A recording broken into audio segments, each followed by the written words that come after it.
In ancient times, the Silk Road, a network of caravan trade routes, played a key role in enabling economic, cultural, political and religious interactions across Eurasia.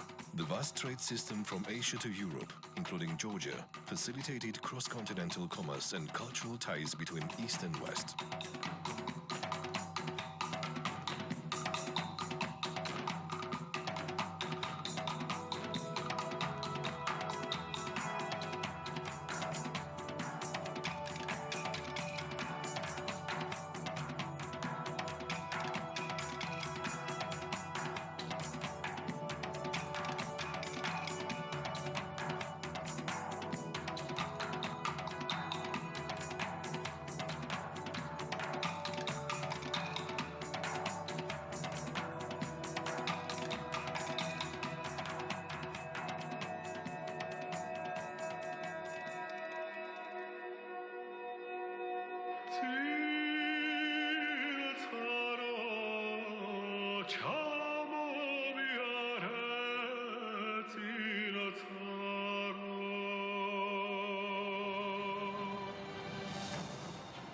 Georgia remains a gateway to vital European and Asian markets, accelerating its role as a regional trade and logistics hub in our highly interconnected era.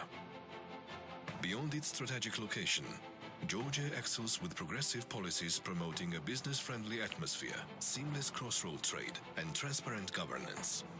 Modern Georgia is a transport and logistics hub. The development of rail, road, port and airport infrastructure in Georgia to further facilitate the flow of goods and people is high on the agenda. The country's railway system is undergoing significant modernization, which will be completed in 2024, increasing the annual capacity of the country's main railway line from 28 to 48 million tons. The Baku-Tbilisi-Kars Railway is a project of historic and regional significance, enabling direct rail transportation from the Caspian Sea to Europe through Azerbaijan, Georgia and Turkey.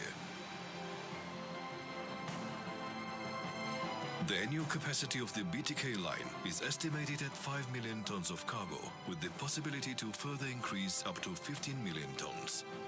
A 430-kilometer-long east-west highway is currently under construction, with majority of the main sections on the track to be completed by the end of 2024. Once fully completed, the entire journey will take only 4 hours. Another key focus is improving the productivity and efficiency of Georgia's seaports. In 2022, the PACE Group unveiled a new multifunctional marine terminal at the port of Poti. The construction of Anaglia Deep Seaport is of regional importance, as it will harbor larger type vessels, enabling the country to attract more cargo in the years to come. Georgia's 3 international airports have all undergone expansion in recent years. The government is determined to further increase air passenger and cargo traffic and transform Georgia into an aviation hub. Located at the crossroads of Europe and Asia, Georgia provides a diverse range of transportation options through its territory via routes such as Traseka, the Black Sea-Caspian Sea Corridor, TEN-T, Karek, and Trans-Caspian International Transport Route. The Middle Corridor is gaining increasing attraction as a viable alternative route. Modern Georgia is a trade hub. Georgia's liberal trade policy and free trade agreements enable investors to take advantage of the access to over 2.3 billion potential customers, ensuring exports without tariffs or with the preferential customs duties. To facilitate trade, Georgia's customs authorities have introduced a 24/7 service concept, e-solutions and paperless environment, integrated border management, one-stop-shop principle, and transit formalities at the border take 4 minutes on average. This makes Georgia a perfect manufacturing location, providing increasing opportunities for businesses to thrive and grow. Modern Georgia is an energy connectivity hub. Georgia's energy sector drives sustainable economic growth, fueled by abundant renewable resources. With an improved investment climate, attraction in hydro, wind and solar energy is expressively increasing. Benefiting from its strategic geography, Georgia has long been a vital energy transit player, safeguarding seamless flow of natural gas and crude oil through the South Caucasus Energy Corridor. It bolsters regional and EU energy security. The need to find new ways of transporting energy resources has led to the development of major projects centered around Georgia, including the Black Sea Submarine Cable Project, increasing the energy security of both the regional and European countries. By developing energy transmission projects, Georgia has the potential to become one of the major exporters of green energy. Modern Georgia is a digital and innovation hub, recognizing digital tech's pivotal role in growth and innovation as well as in enhancing global connectivity. Georgia's pro-policies and infrastructure strides have spurred impressive digital expansion. By revamping infrastructure, prioritizing broadband reach, and boosting internet quality, Georgia seeks meaningful connectivity. The count of fixed and mobile internet users in Georgia grows yearly. This upswing in connectivity results from robust broadband infrastructure, enhancing digital service accessibility for a wider population. For efficient governance, transparency, and better service to citizens, the government presents a single window via MyGovG website, offering over 400 electronic services.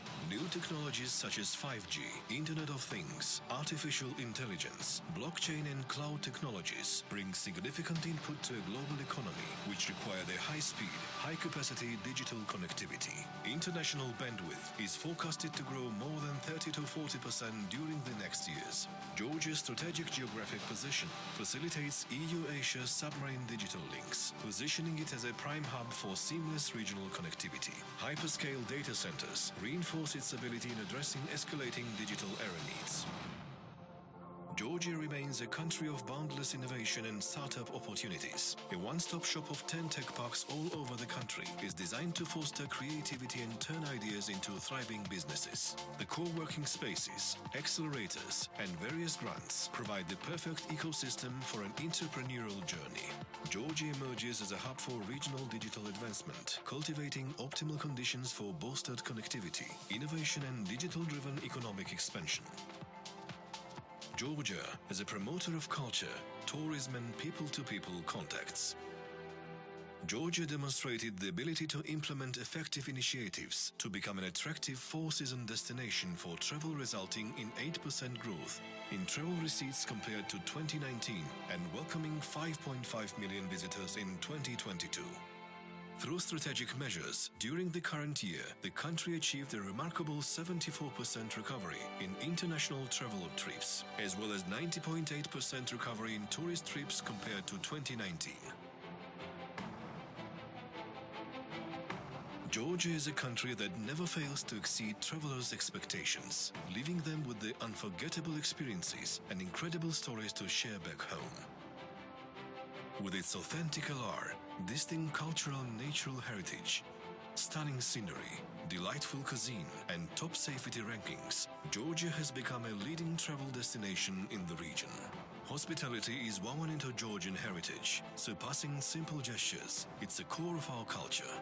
The age-old adage, "A guest is a gift from God," embodies our profound respect for hospitality, embodying our tradition of welcoming guests wholeheartedly. Georgia is renowned as the birthplace of wine, with no other place in the world having evidence of winemaking, dating back as far as 8,000 years. Georgia also shines as a premier health and wellness destination with 103 resorts. With over 2,000 mineral springs, visitors can rejuvenate amidst breathtaking natural landscapes.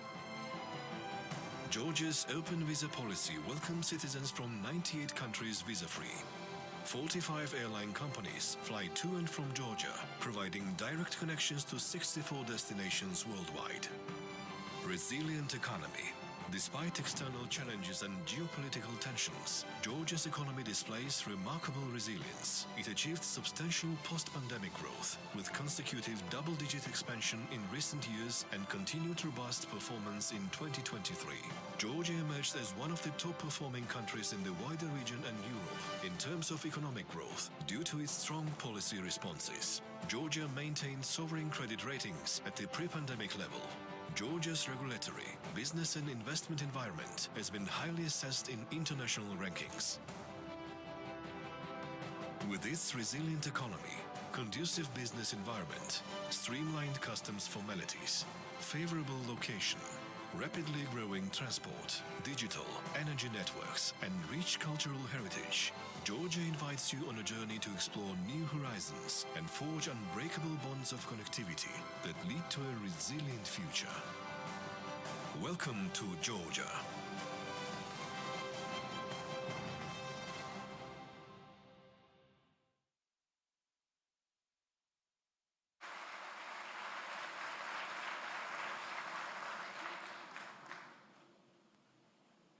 Please welcome Ms. Rida Fakhri, moderator of the opening ceremony.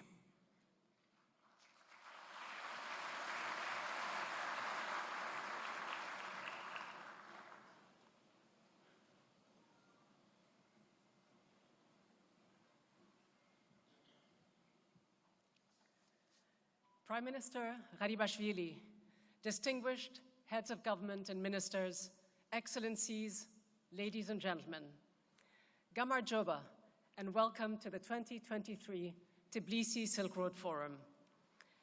I'm delighted to be here in Tbilisi, this ancient city along the famed Silk Road, which has always served as the gateway to Asia and Europe. Being in Tbilisi for the first time, I must say that I sense its unique ability to be a marketplace, a forum of culture, a bridge between the East and the West. Throughout its history, as we've seen, Georgia's geostrategic position has cemented its place as an important transit route for energy and trade. Today, it is a reflection and the embodiment of the revival the region is undergoing, despite the significant challenges that it faces. We meet at a time of heightened tensions, of extraordinary international tensions that we probably haven't seen since the Cold War and the Cuban Missile Crisis. A time of hot wars that all of us must have thought belonged to a bygone era. But we also meet at a time of new opportunities. As the old saying goes, in the midst of every crisis lies great opportunity. Indeed, in the middle of difficulty lies opportunity. I must confess, I always thought that this quote was from a greedy venture capitalist or lawyer, and my apologies to all venture capitalists and lawyers in this hall. But when I realized that it was from, or at least attributed to, no other than Albert Einstein, I decided to take it seriously. On a more serious note, the war in Ukraine and sanctions on Russia have accelerated calls for a new framework, a new architecture among countries of the South Caucasus and Central Asia. They have seized the opportunity to diversify their economies, to deepen their trade relations, to enhance their connectivity by investing heavily in local and regional transport infrastructure. They have built new ports, new railways. They've accelerated the development of their railways network. They have laid the foundations for a new regional framework with more political independence as they seek to enhance the level of sustainable economic growth for their nations and their peoples. Several of the key countries along the Middle Corridor and further afield in Europe are represented here today at the highest levels of government. What is their vision of the Middle Corridor and the region's new order, its new infrastructure or architecture? It is my distinct privilege to welcome to the stage the Prime Minister of Georgia, Irakli Garibashvili, who will formally open the 2023 Tbilisi Silk Road Forum and set the tone for today's event, as well as share his vision for the region's new goals and its ambitious projects, namely the infrastructure project, the Middle Corridor. I'm also pleased to invite to the stage the Prime Minister of Armenia, Nikol Pashinyan. He has led his government since 2018. Mr. Pashinyan is here to share his views on how to enhance the prospects for trade and connectivity and the importance of regional stability and security along the Middle Corridor as it gains more interest and more investment. It's also my pleasure to invite the Prime Minister of Azerbaijan, Ali Asadov, to join us here on stage Prime Minister Asadov serves as the 10th Prime Minister of Azerbaijan and has led his government since 2019. Last but not least, it is my pleasure to introduce the Prime Minister of Montenegro, Dritan Abazovic, who has previously served as Deputy Prime Minister and has been in his current position since 2022. Welcome to you all. The Middle Corridor, which is the shortest route connecting Asia to Europe, has gained much traction since the beginning of the war in Ukraine as a way to bypass Russia and Russian sanctions. But will it still make sense once the war is over? Some argue that using the Middle Corridor to connect China and Europe costs more than it actually brings, and that it will require closer cooperation between countries of Central Asia and the Caucasus. Despite all the anticipation and the steps taken so far by Middle Corridor countries, Georgia, Kazakhstan, Azerbaijan, Turkey, Uzbekistan, and Armenia, serious challenges remain. Limited railways and a shortage of transport ships on the Caspian Sea, as well as a lack of unified policies. There are significant trade barriers and other logistical hurdles that need to be overcome before the Middle Corridor can reach its full potential. Despite the recent increase in trade volumes, and they have been significant, it still has to fully convince stakeholders in the private and public sector and foreign investors that it can be a secure and reliable transit route connecting Asia to Europe. The commitment is there, you will hear. The potential is huge, and so are the socio-economic and political benefits for all. So will Middle Corridor countries capitalize on this window of opportunity? Can they overcome the challenges? Georgia is often described as the gate to Central Asia. It is a key transit route for Armenia and Azerbaijan, as well as other countries. It has made investment in transport infrastructure a top priority that goes beyond enhancing connectivity. Prime Minister Garibashvili, you said before the UN General Assembly just last month that one of the key philosophies of your government is to avoid war and secure peace, despite the challenges that Georgia's geography and location poses. So just how difficult would it be to secure and maintain peace along the Middle Corridor? What are the steps needed to ensure that it emerges as a stable, a reliable, and a secure route connecting East and West?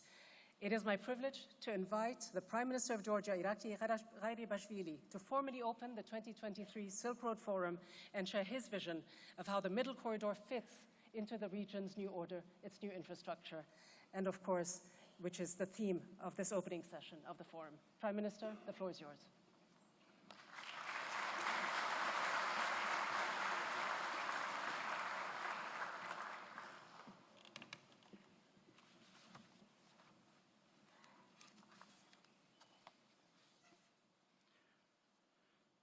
Dear Prime Ministers, dear ministers, dear members of the Diplomatic Corps, Excellencies, distinguished guests, ladies and gentlemen, it is a great pleasure to warmly welcome you to Silk Road Forum 2023, a truly global-scale event for dialogue among senior government officials, policymakers, businesses, and community leaders. We are delighted to host almost 2,300 guests from 63 countries. Heads of governments, ministers, heads of international institutions, and CEOs and top managers represent up to 250 companies.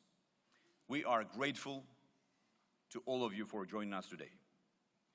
It is the fourth time since 2015 that Tbilisi has hosted this important gathering. Indeed, this is a significant opportunity to showcase Georgia yet again and the progress that we have made in recent years.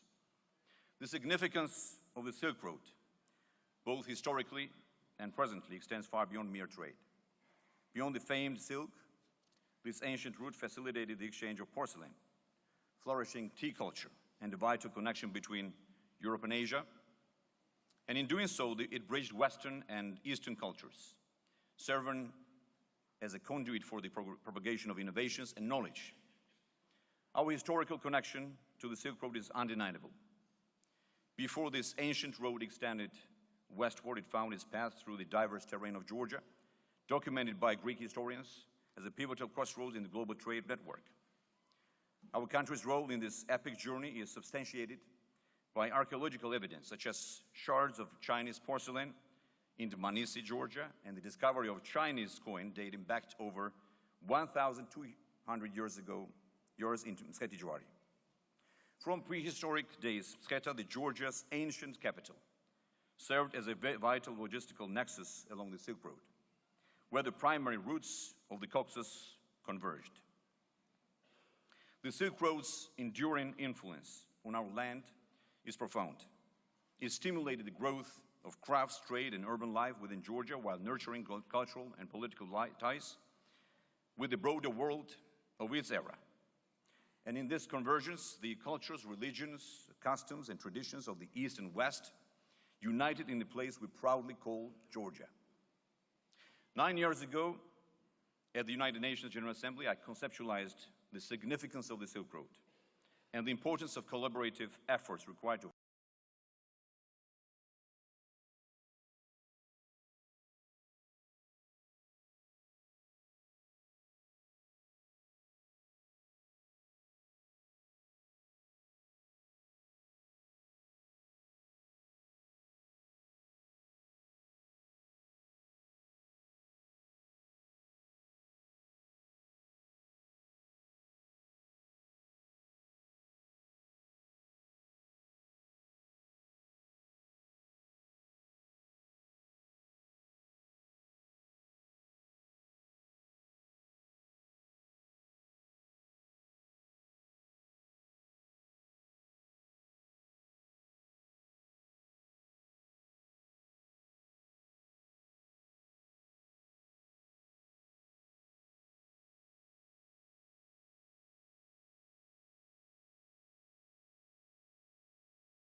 industrial zones. Enterprises operating in these zones and manufacturing goods for export are exempt from taxes. All of these contribute to Georgia's position as an attractive destination for doing business. Today, Georgia serves 8 landlocked countries as a gateway between Europe and Asia.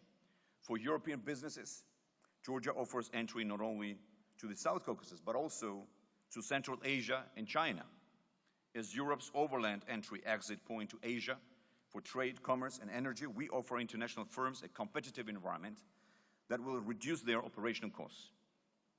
Recently, Georgia and China elevated ties to the strategic partnership level, which boosts our role as a link between the continents, fostering greater connectivity and economic collaboration. And our strategic partnership with China is important for Georgia's economic development and stability, and its key role as a bridge between Asia and Europe. At the same time, Georgia's strategic location is pivotal for Asian businesses and investors. Georgia offers access to the European market while simultaneously providing a platform for broadening their customer bases in our neighborhood. Dear friends, the fundamental philosophy of my government, as I said, is to maintain peace and stability and to ensure predictability and economic prosperity. Despite complex challenges and the COVID-19 pandemic, we have managed to achieve remarkable economic growth. Georgia's economy rebounded with double-digit growth rate of 10% in 2021 and 2022. And my government has maintained this positive growth trend in 2023, with an average economic growth of 7% in the first 8 months and with inflation rate less than 1%. According to IMF projections, Georgia is expected to remain as one of the fastest growing economies in the medium term. We have attained the upper middle income status and increased GDP per capita to more than $8,000, expected at the end of 2023. And at the end of next year, this figure will reach $8,700. In just 3 years, GDP per capita has nearly doubled. Our growth in 2022-2023 was broad-based, with real growth in key sectors including transportation, information, and communication, construction, trade, and other services. We anticipate that this positive trend will continue. In addition, our official reserve assets reached a historic high in July. The unemployment and poverty rates are also at historic lows.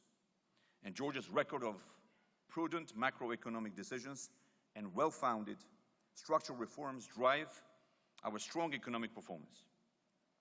It is no coincidence that some of the most reputable financial organizations place Georgia among the world's most successful, high-ranking countries. Transparency and accountability form the cornerstone of Georgia's governance. Our persistent commitment to these values is mirrored in numerous prestigious rankings. The World Justice Project's 2023 Rule of Law Index places Georgia as the first country, the top-ranking country in the Eastern Europe and Central Asia regions regarding the rule of law. Georgia is the top-ranked nation for state budget transparency. In the World Economic Forum's Global Competitiveness Report, Georgia has outpaced many EU and NATO member countries in government effectiveness. According to the Fraser Institute's report, Economic Freedom of the World 2023, Georgia is among the top 25 countries with the freest economies. The Heritage Foundation Index of Economic Freedom 2023 ranks Georgia at 21st in Europe, ahead of 11 EU member states and 35th globally. Last but not least, the Crime Index 2023 positions Georgia as one of the safest countries in the world, ranking 8th in Europe and 18th in the world. In addition to these outstanding results, Fitch Ratings affirmed Georgia's long-term foreign currency issuer default rating at BB with a positive outlook in July 2023. Neither strengthening of the economy nor the development of the regional hub is feasible without proper planning and a resolute commitment to democratic values. That is why last year we adopted Vision 2030, a development strategy of Georgia, which is a comprehensive national policy document that guides the country's policy planning and coordination. It outlines key objectives and priorities for nationwide development by 2030, aligned with the UN Sustainable Development Agenda and the EU-Georgia Association Agreement. This strategy aims at promoting sustainable economic growth, social equality, security and stability, democracy and rule of law in Georgia. Macroeconomic stability, institutional strength and economic growth-oriented reforms provide a solid background for further improving the investment environment and enhancing private sector competitiveness. Georgia also enjoys support from international financial institutions, ensuring policy credibility and a reduced risk environment for investors. Our vision is to become a forward-looking location of choice for responsible wealth and business-owning individuals and their families seeking to protect and diversify their assets internationally. The key driver to implement this vision is the development of a knowledge-led ecosystem, always keeping in mind the general welfare and prosperity of our people. This ecosystem will build on Georgia's existing strength, institutions and culture, as well as already impressive international reputation as reflected by our country's position in different international indices for the ease of doing business, governance, or rule of law. Dear friends, to augment our position as a regional hub, my government is heavily investing in large-scale infrastructure projects. The development of a new port in Anaklia, deep sea port, is a priority to ensure our competitiveness as a maritime nation. This greenfield PPP project will create a state-of-the-art deep sea port on the eastern coast of the Black Sea. Upon completion of all phases of development, the Anaklia deep sea port is expected to have the capacity to handle 100 million tons. Georgia is ready to play its crucial role as a regional hub of energy transit, freight transportation, and digital interconnections. We have initiated several high-profile projects of strategic importance that carry a global impact in addressing energy security and climate change. The Black Sea submarine electricity cable promises to unlock transit opportunities and green energy trade between the European Union and the South Caucasus through Georgia while promoting renewable energy, including hydrogen production. A strategic agreement signed in December 2022 in Bucharest by the leaders of Georgia, Azerbaijan, Hungary, and Romania forms a solid foundation for this energy partnership and project, which the World Bank already considers as economically viable. And we expect to have a completed full-scale feasibility study of the project in 2024. In parallel with the submarine electricity cable, the Black Sea underwater fiber optic cable will directly link Southeast Europe with the South Caucasus and beyond, providing Georgian citizens and that of the wider region with faster and more stable internet connectivity. Additionally, intensified ferry feeder services in the Black Sea connecting Georgia to Romania and Bulgaria will enhance international transportation, particularly along the Middle Corridor. Digitalization of transport routes in the Black Sea is the next crucial step in this corridor's development. Georgia has launched significant infrastructure initiatives, including the ambitious railway modernization project. Upon its completion by the end of 2024, the throughput capacity of Georgian railways will double. To support Georgia's position as a hub for trade and logistics, the government also invests in constructing the East-West Highway and the Baku-Tbilisi-Kars new railway line, both to be completed at the end of 2024. My government is also improving air connectivity by building a new international airport in Tbilisi that will serve as a world-class transportation center, cementing Georgia's status as a prominent player in global aviation. In recognizing the challenge of meeting the increasing demand for energy and addressing global climate change, we are actively pursuing new ventures in renewable energy, including hydropower, wind, solar, and other sustainable sources. And our objective is to attract investors to establish innovative power plants, utilizing Georgia's abundant green energy potential. Dear friends, all of these transformational projects will bring additional jobs, economic growth, and prosperity to our people and the region at large. In addition, these projects reflect our commitment to the European integration. we continue to move forward on our EU membership path. Joining the European family of nations has always been a civilizational decision of Georgians. The remarkable achievements of our government, including the EU Association Agreement and Free Trade Agreement with the European Union, and the visa-free regime and European perspective last June, demonstrate our geopolitical priority to become an EU member state. This year, we expect a far-sighted, I would say, and a fair decision from Europe concerning Georgia's EU candidate status in a well-deserved recognition of the joint efforts of my government and our people. And I want to emphasize that Georgia has a rightful place in Europe. Georgia deserves the EU candidate status. And we are optimistic that the European Commission's upcoming assessment of Georgia's progress will clear the way for a favorable decision on the candidate status at the end of this year. Dear friends, as we look ahead, our ambition is to further harness our country's potential to ensure that Georgia takes its place as a key commercial and financial hub and continues leading the region in technology and education. My government will diligently work to sustain Georgia's economic growth momentum, attractiveness to investors, and job creation.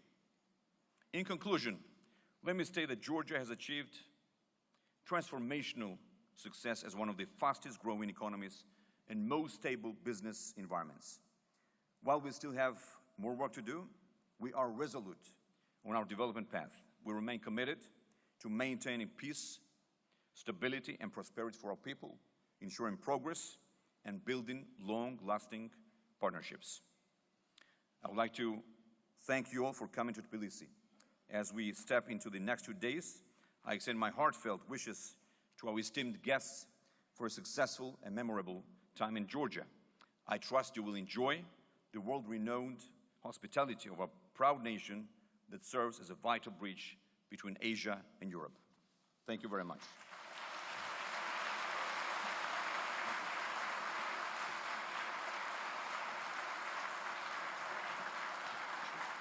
Thank you very much indeed, Prime Minister Gharibashvili, for setting the tone for this forum and for giving us your insights into the ways and the steps that are needed to build this more secure and peaceful environment, as well as ways to enhance the long-term economic prospects for people in Georgia and in the wider region.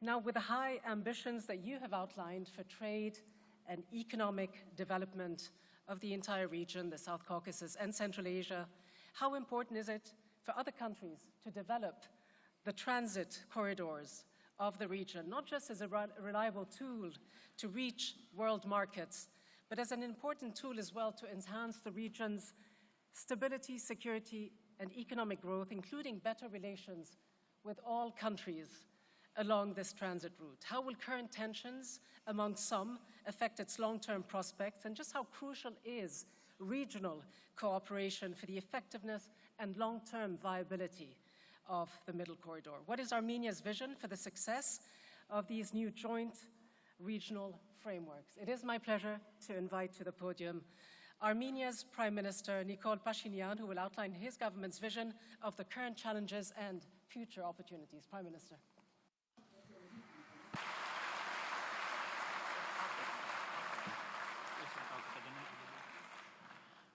Ladies and gentlemen, I will speak Armenian, so please take earphones. Thank you.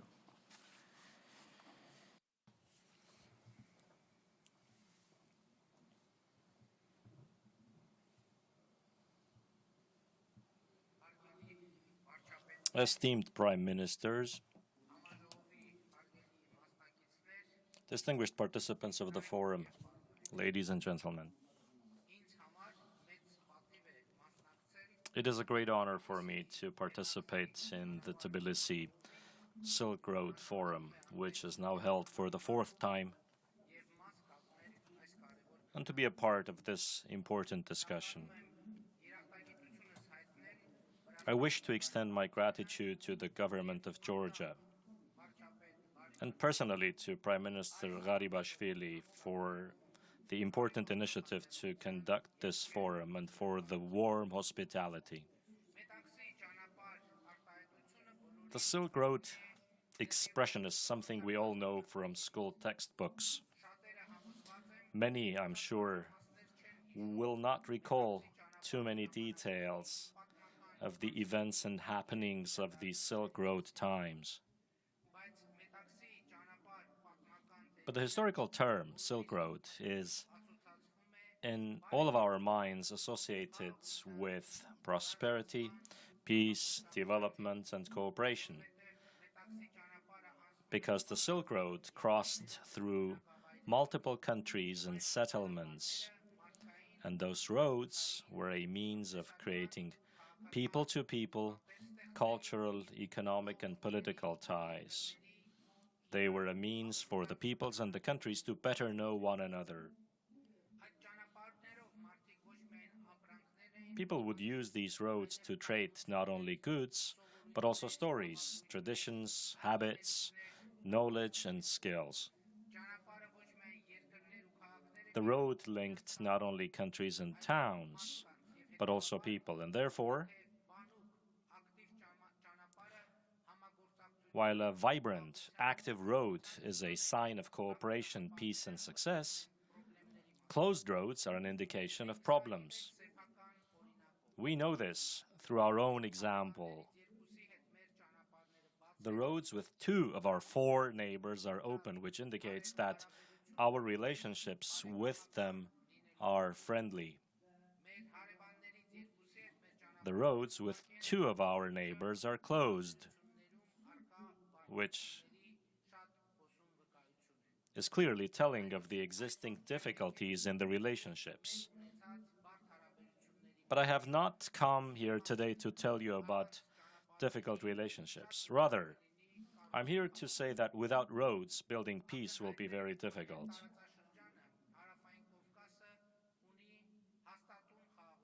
It is clear that our region, the South Caucasus, needs durable peace.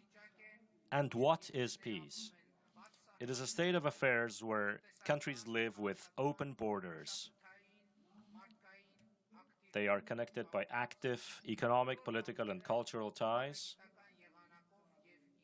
with accumulated experience and tradition of solving all issues diplomatically and through dialogue.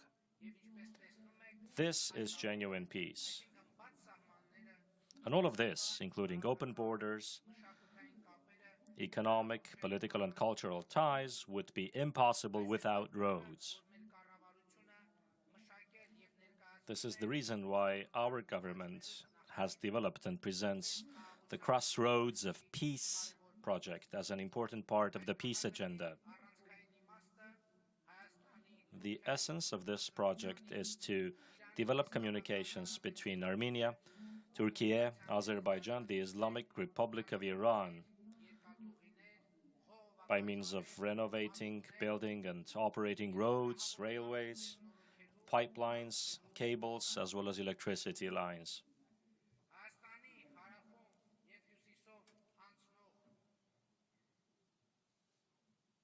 The railways that pass through Armenia's north and south.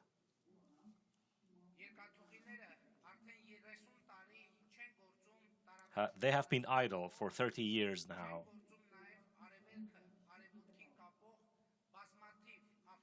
Multiple roads connecting the east to the west are also idle, while reactivating these roads would have been a short and efficient way to link the Caspian Sea with the Mediterranean, both rail and automotive. Along the same lines, these rail and automotive communications could become an efficient route linking the Gulf with the Georgian ports, among others. Such a project would bring enormous benefits to all countries of our region.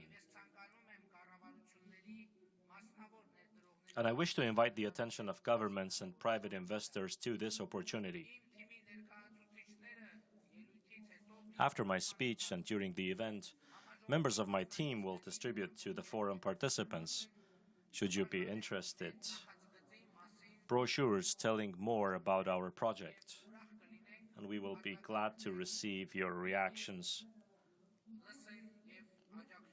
and to receive your support for implementing this project.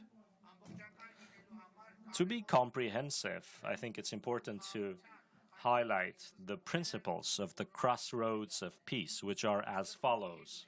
Principle number 1. All infrastructures, including roads, railways, airways, pipelines, cables, and electricity lines, operate under the sovereignty and jurisdiction of the countries through which they pass. Principle number 2.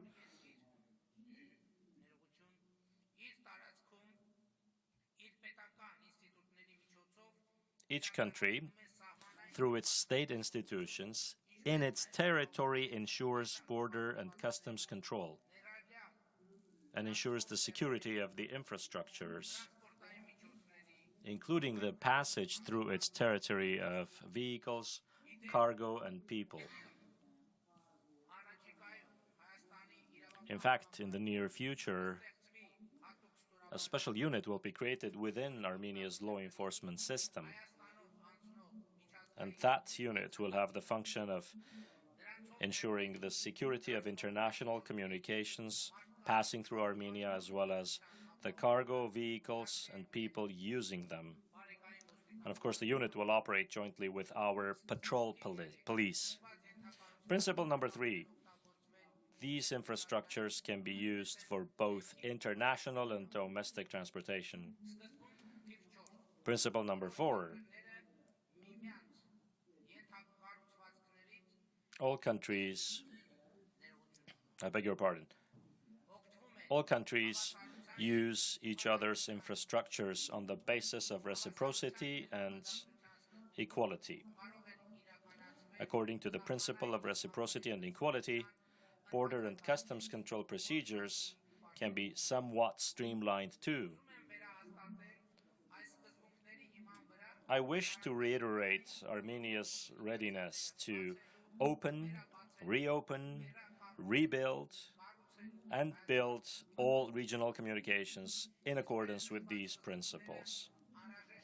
The aforementioned principles are needed to avoid a number of misunderstandings, misreadings, and differing interpretations.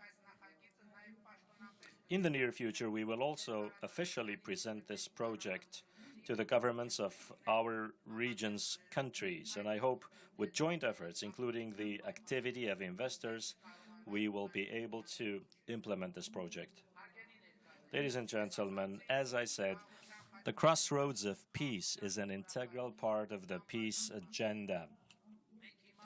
We're currently working on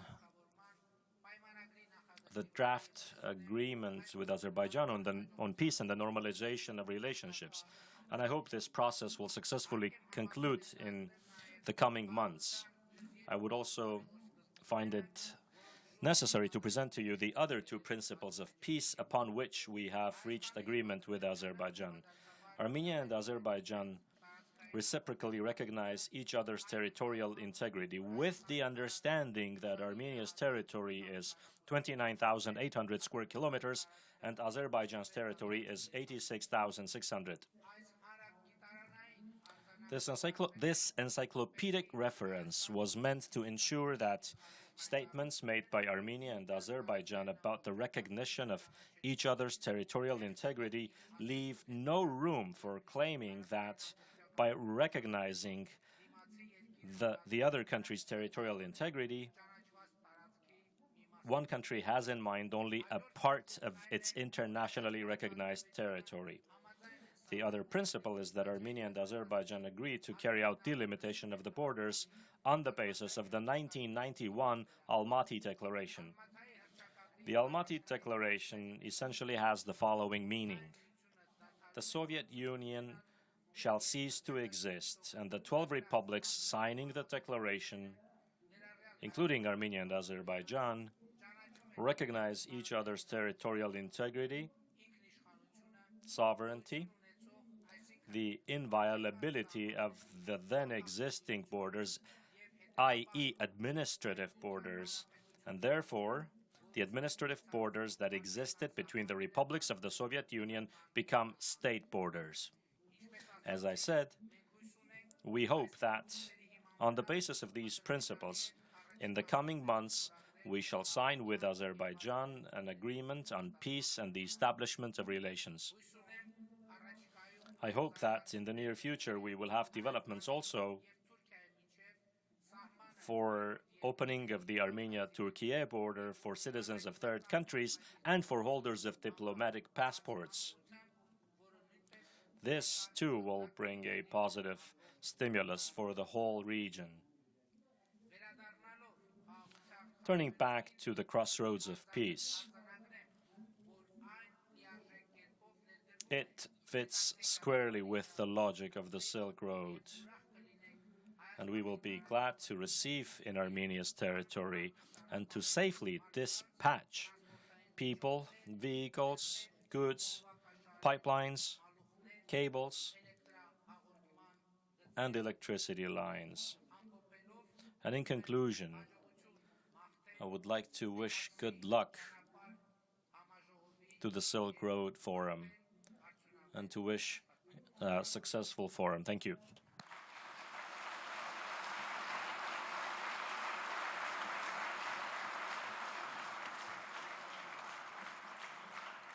Thank you, Prime Minister Pashinyan, for laying Armenia's vision for creating more open roads and a more robust architecture towards building a lasting and sustainable peace and economic growth for the peoples of the region. From Armenia to Azerbaijan, the Republic of Azerbaijan has also a lot at stake as it builds and maintains a, quote, crossroads of peace, to use Prime Minister Pashinyan's words. Given its strategic location and vast energy resources, Azerbaijan has made major inroads on the European energy market since the start of the war on Ukraine. EU leaders have praised Baku as a reliable partner who has made a significant contribution towards the security of energy supplies. So just how central is the current infrastructure project known as the Middle Corridor that binds the entire region of the South Caucasus and Central Asia to Azerbaijan's economic prosperity and long-term security? Can it enhance the foundations of the region's new architecture with the ongoing crisis on the Black Sea and other security challenges? Our next speaker is the Prime Minister of Azerbaijan, Ali Asadov, who will share his thoughts on the region's prospects for peace and economic growth. Prime Minister.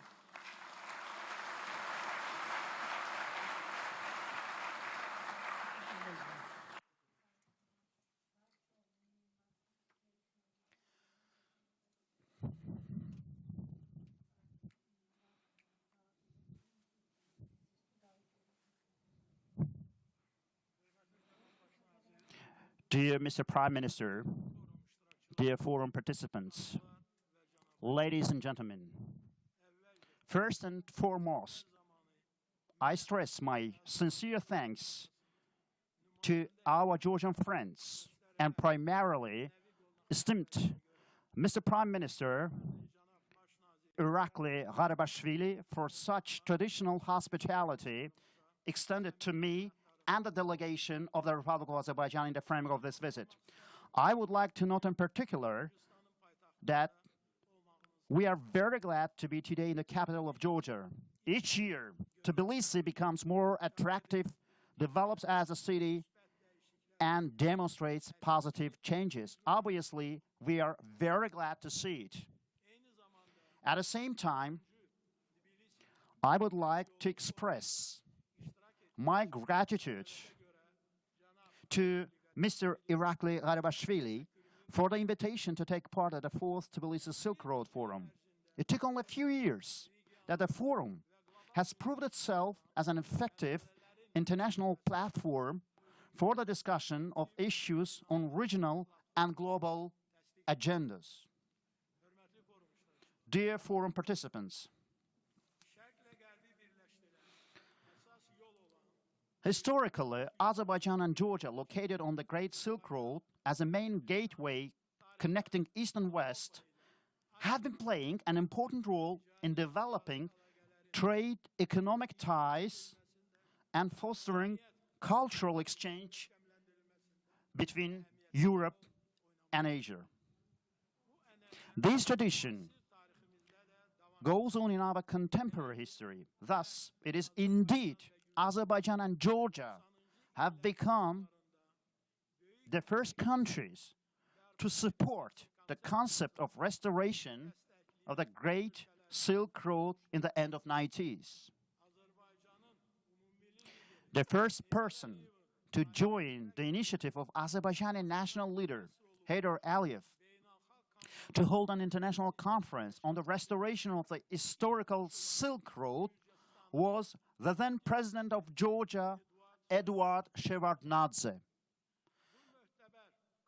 That prestigious conference took place in 1998 in Baku with the participation of 9 country leaders and the delegations of 13 international organizations and 32 countries. The conference has resulted by the signing of the basic multilateral agreement on international transportation via the development of Europe-Caucasus-Asia corridor based on the EU Traseka program. The Traseka program has significantly contributed to the promotion of multimodal and transit transportation among member countries, broadening of cooperation in trade, economic, and transportation areas, and increasing economic potential of those countries. The far-sighted policy aimed at turning Azerbaijan into a regional transit hub is also continued by President of the Republic of Azerbaijan, Mr. Ilham Aliyev. During the last 20 years, our country has acted as the initiator and participant of several important regional projects. Among them, we can name Baku-Tbilisi-Ceyhan oil pipeline, South Caucasus corridor, including TANAP, TAP, and Baku-Tbilisi-Kars Railway, Baku International Trade Seaport. As a result of investments made by the government of Azerbaijan into transportation infrastructure, we have laid down thousands of kilometers of highways and railways, commissioned international airports, increased the number of civil, sea, and air fleets, and created the Alat economic zone. All these initiatives have enabled our country to meet increasing demands for transportation by middle corridor. It should be noted that besides infrastructure projects, we cooperate with Georgia and other partners also in other areas to meet such needs.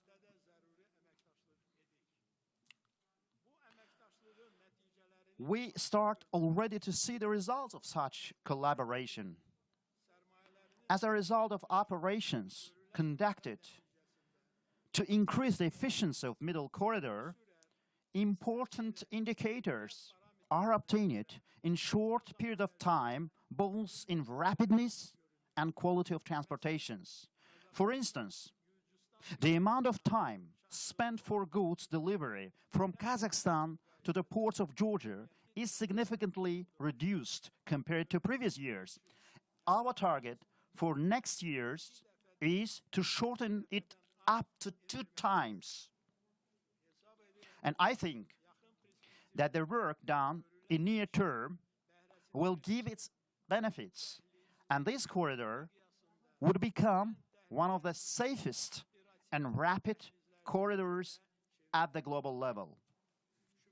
It goes without saying that besides railways, the middle corridor's potential is closely linked with cargo handling capacity of ports.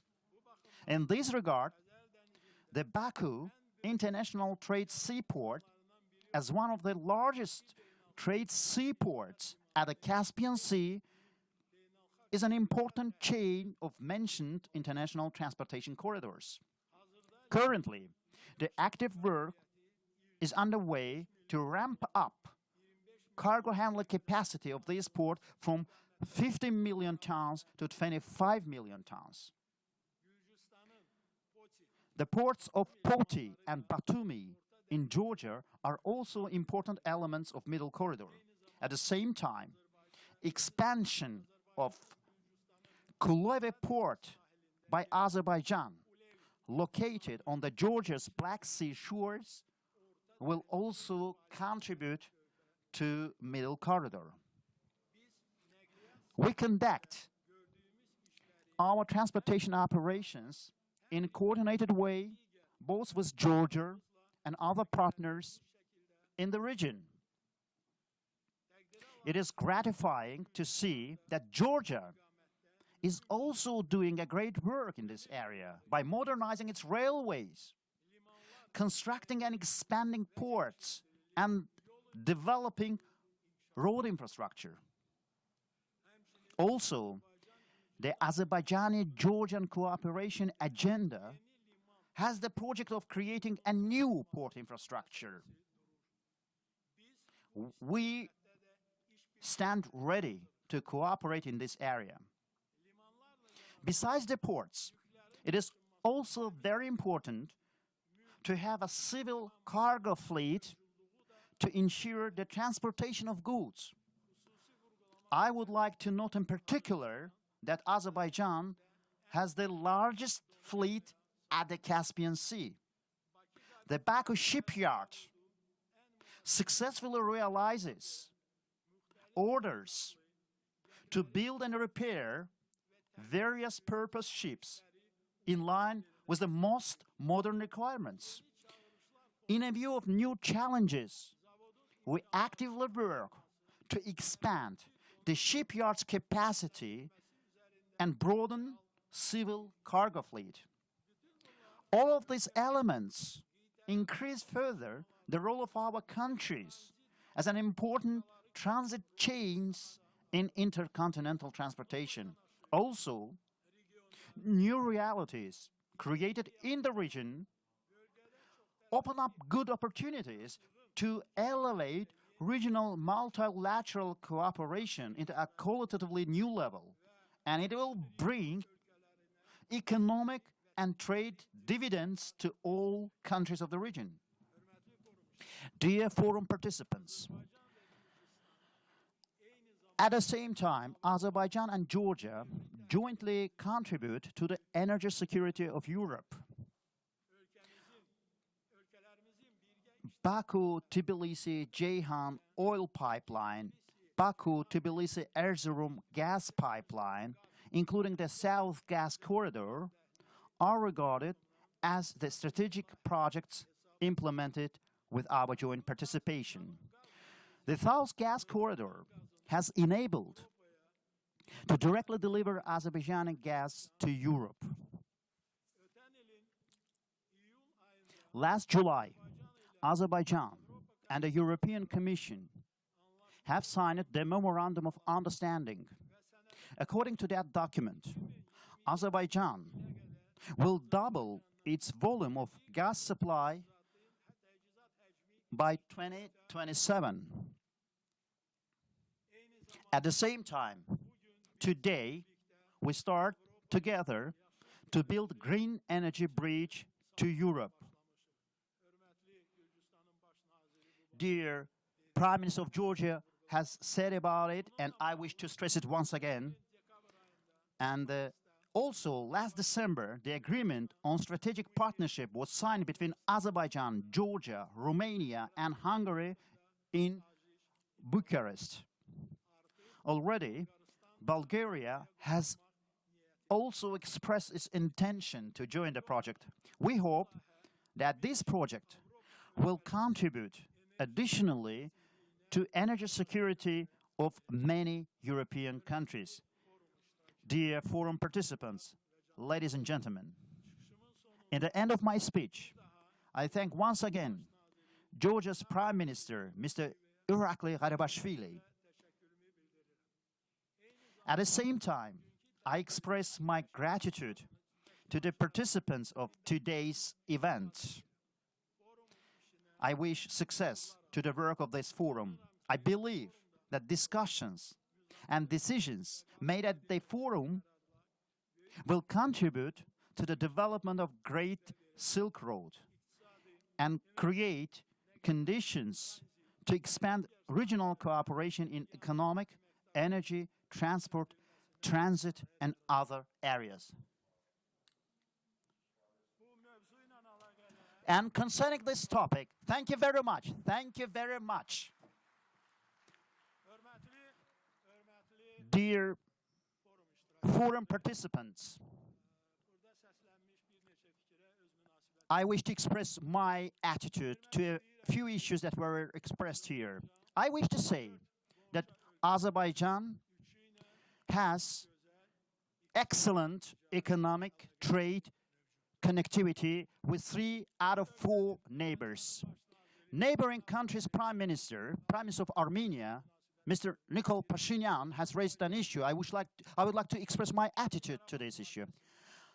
And after 44 days long Karabakh war, Azerbaijan has immediately expressed its position to conclude the peace. And last month's anti-terror operations, after these operations, we have expressed the same interest to conclude a peace agreement concerning the transportation area. According to the declaration signed on 9-10 November 2020, concerning opening of communications, all communication, Azerbaijan has been working so hard and has exposed its position. We want to see this communication be opened, but it does not depend only on us. If the opposite side will wish, so we will be going ahead.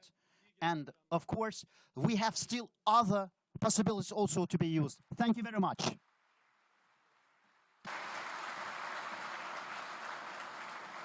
Thank you very much indeed, Prime Minister Asadov. I mentioned the heightened tensions at the beginning, but also the new opportunities, and hopefully this is a moment to seize Prime Minister Asadov outlining the positive developments that aim to make the region more stable, more secure, and that aim to make the Middle Corridor the fastest and safest route in the world in the coming years.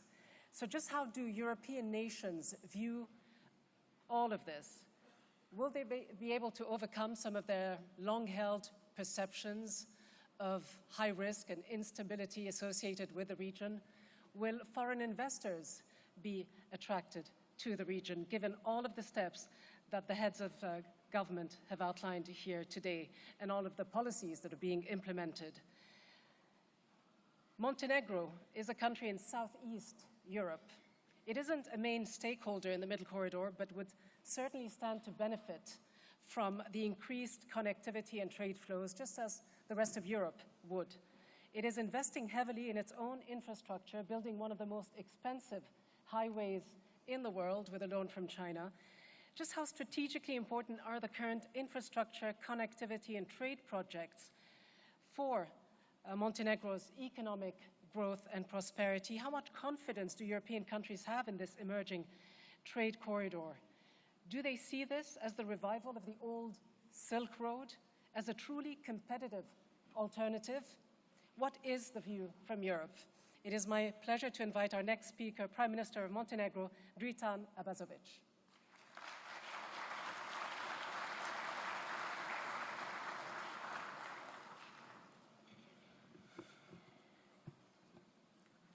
Dear Prime Ministers, dear Ministers, dear Ambassadors, Excellencies, participants of this great forum, let me in the beginning congratulate the government of Georgia and to our friend Irakli for organizing this great event and for the very warm hospitality in Georgia.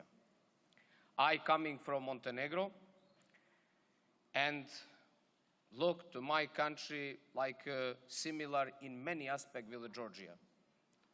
We are a country in the Western Balkans, and also, like Georgia here, trying to play the role of bridge, to bring our neighbors together, to bring people together, and to see possibility how we can be with more wisdom and more smart in the future to make the good things for all that part of Europe. The idea is very simple. We cannot change the past.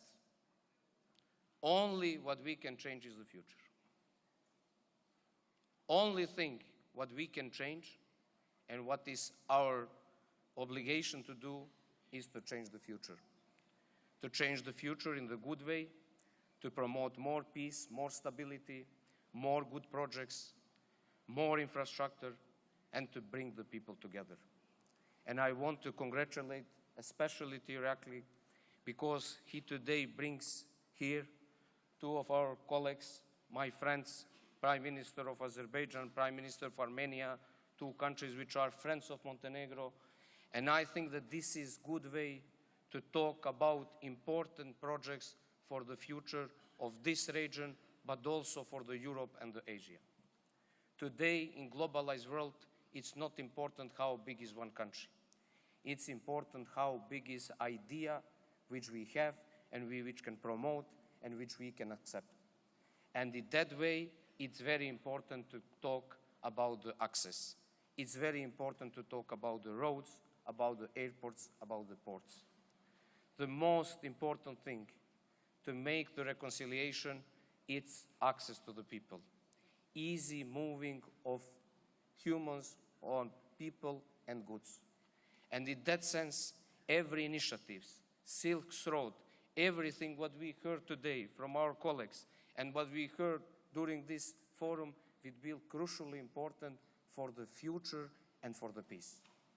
But without peace, there is not possibility to make the progress. Today, we're facing with the big, big global challenges. After the coronavirus, which destroyed a lot of economics, including the economics of Montenegro, because our country is a lot dependent from the tourism sector.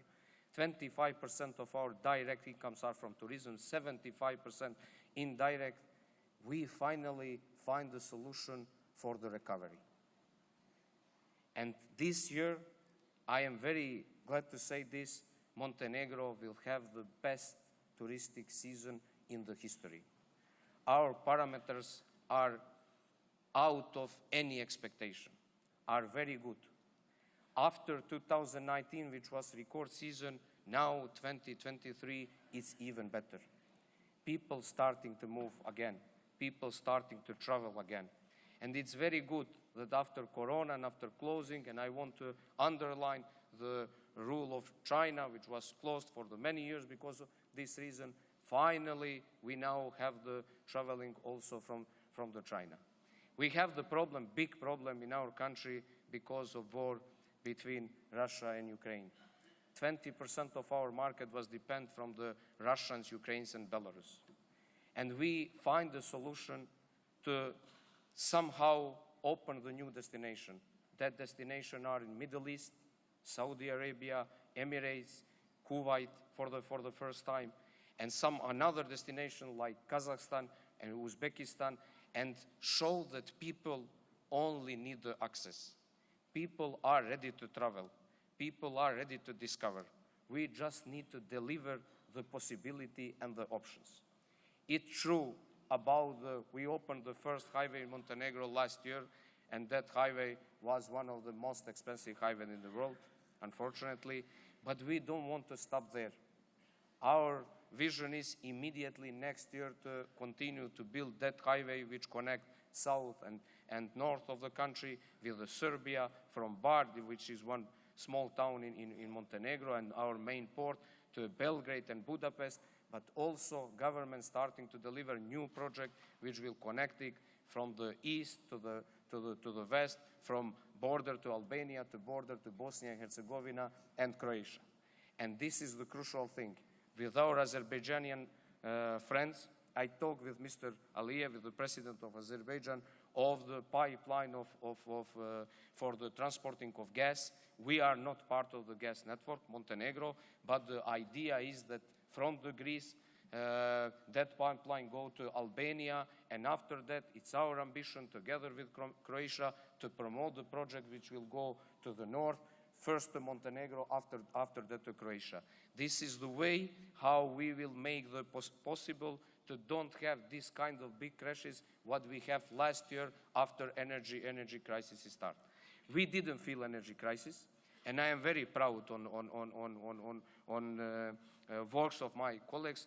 Montenegro also in this situation makes the good result.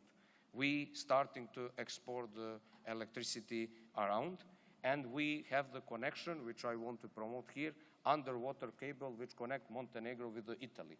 So we have the ambition and already signed that agreement that until 2027 we will double capacity of underwater cable.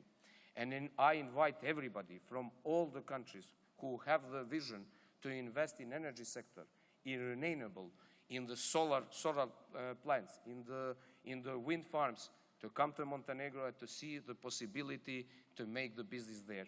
It's not important that our market is not so big.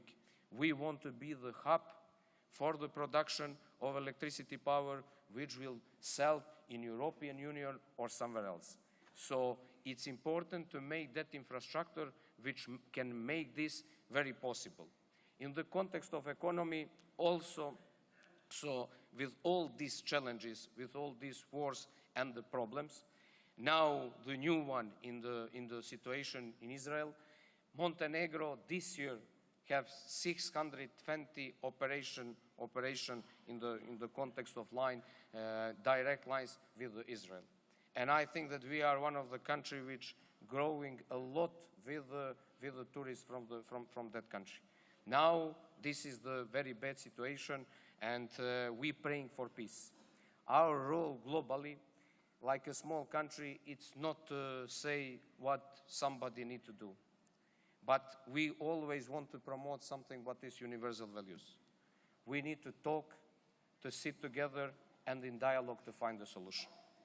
The violence, it's not acceptable like a tool for coming to the political goals. This is the primitive way of thinking. Violence, it's not the tool. Killing of the people, making the problem, destroying the infrastructure, houses, it's not the tool. The tool is to use diplomacy, to sit together, to use our friends, to sharing good energy, to find a solution. Maybe to spend more time, but to have better result. And in that sense, we just want to say that our country, also in the role of the Western Balkans, with very clear foreign policy and with very clear goal, which is to become the first new member of European Union, in that sense, support the political aspiration of another countries for joining EU, especially Georgia, and another countries, of course. And we think that the policy, open door policy, should be like a principle. Countries should decide what kind of organization want to join and in which club want to participate, but not to make the problems to others. This is the key principles. In the context of economy, with the prediction of International Monetary Fund, Montenegro, the year 2023 will have the growing of 4.9%, which is the best result in Europe. Better than Germany, better than France, better than Italy, better than any country in Europe. It will be hard to keep that also in the next years, but if we think in the way to talk less about the past and to talk more about the future, I think that we will have the success. We need to move the focus for some big political topics, which was very famous also in the region of Western Balkan, to some another topics which are extremely important for globalized world.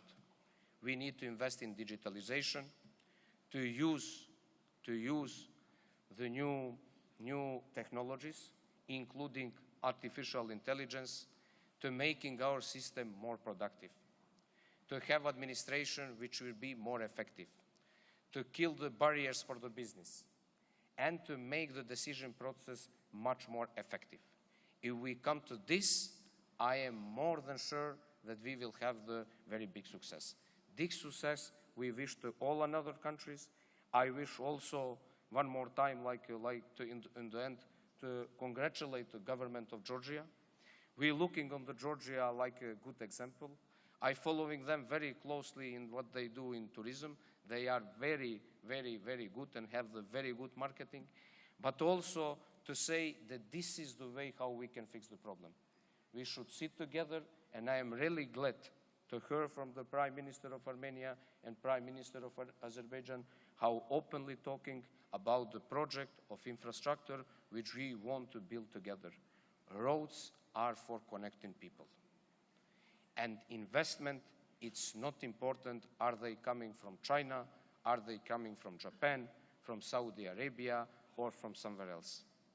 Importance is, in the end of the day, to have the projects, to make the projects, to realize the projects, because in the end of the day, people all around will use that ports or that airports or that way to connect each other and maybe to bring more stability and peace everywhere.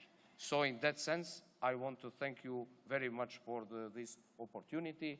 You have the truly partner and truly friend for everything what is a good idea in the Montenegro, in the government of Montenegro, and I also wish that probably in some period of time we can organize the similar event also in our country, where you all are more than welcome.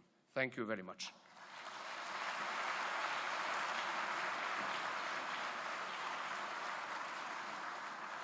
Thank you very much, Prime Minister Abazovic, for sharing your vision and for your calls for peace, which is a major prerequisite for any infrastructure, connectivity, or trade project.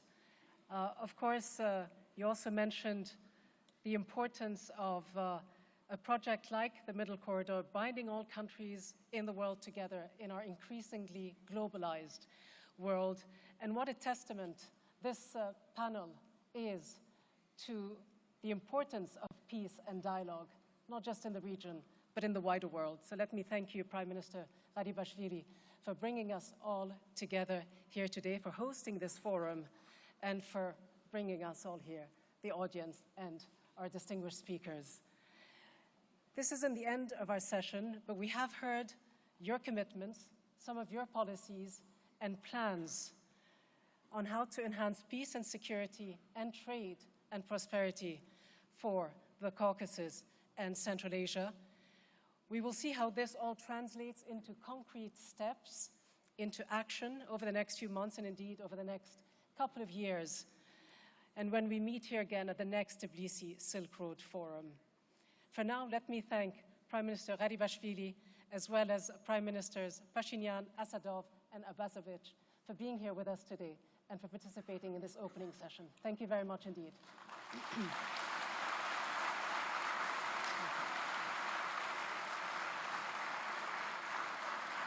so much. Appreciate it.